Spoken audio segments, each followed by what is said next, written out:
Hey, so let's do a college expert.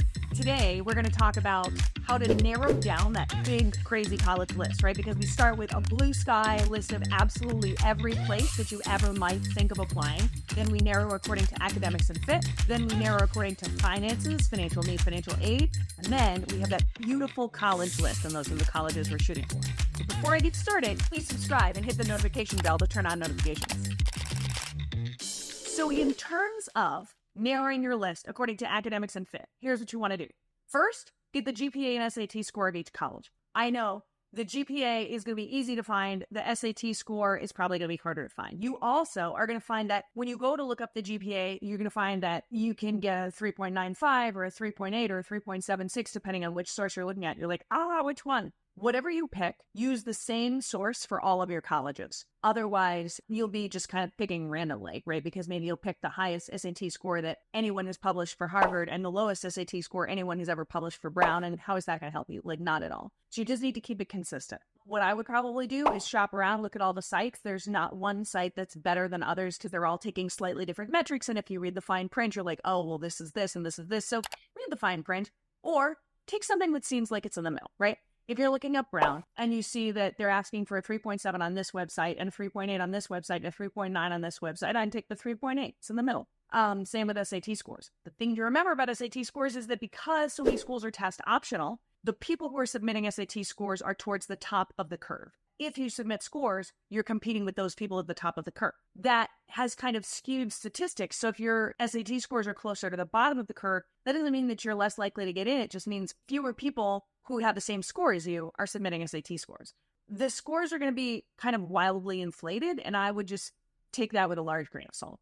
So when you're looking up SAT and GPA, I would make sure that I'm always using one source for all of it. I would probably use collegesimply.com, if only, because they have a very useful target reach safety metric, like a thing by which you can query that allows you to look at the schools according to where they are on your list. Maybe Brown would be a reach for you, but you can get a sense of like how much of a reach, right? Would it be on your target list? No. Would it be on your safety list? No, definitely not. It's on nobody's safety list. And they'll also give you an approximate percentage of how likely you are to get in.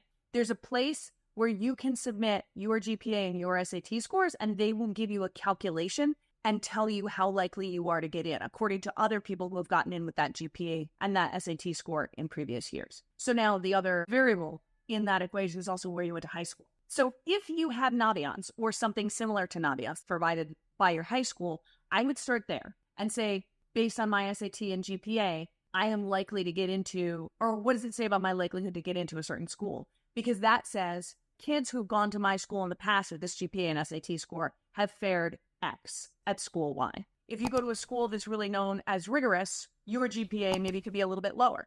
If you go to a school that the college admissions office doesn't know anything about, it's not a school that often sends kids to Ivy Leagues or to the school that you're looking at, you may need to be a little bit more rigorous. So Naviance takes some of the guesswork out of that by giving you data that is specific to your school. But if you don't have Naviance, that's okay. College Simply has a tool that will approximate it, not specific to your school, but it'll at least give you information about your GPA and SAT score, which is like still incredibly useful, right? We're talking about going from 85% to 89% here. So if you can't get that extra 4%, you need fine. So now, how are you going to think about the schools? Think about each school from the following 8 metrics. And this is from having worked with students for a really long time, knowing what's important to them, knowing what's important to parents, all that stuff, right? First, big, small, or medium. You want a big school, you want a small school, you want a medium school. A lot of kids think they want a big school, or they don't necessarily understand why going to a small school is great. So I went to a small liberal arts college. I think small is amazing because my professors always knew my name. My professors knew a lot about me. If I didn't come to class, they would be like, hey, is Alyssa okay? Because they knew, like, I always came to class. I was always prepared. I always had something to say. And if any of those things didn't happen, they treated me like a person. I still have relationships with professors I had in college, and that's really important to me. If you go to a large university, that may not happen. But a large university, maybe you are really into sports teams or like a football team, and you want your college to have a really good football team. We did not have football games at Haverford. Not a thing that we did. If you have dreams of like a Notre Dame football game or a Michigan football game, like that, it's probably not going to happen at a small liberal arts college. But having the individualized attention means that you'll probably do better. So at the small liberal arts college that I went to, I felt like there were a lot of people looking out for me. And I did very well because there were a lot of people looking out for me. And as a first generation college student, like that was necessary for me. Maybe you don't need that. But those are things to think about. Rural, urban, suburban. Maybe you want to be out in the boondocks and you want to think about nothing except college. Maybe you want to be right in the center of a city. Some people really want to go to school in New York City. As a person who lives in New York City, I can't imagine going to college here. I just feel like there'd be too many things happening all at the same time. But I think some people, that's what they want, right? They want that constant influx, that nonstop, and they feel like they'll do as much learning outside of the classroom as in the classroom. So those are all things you can consider.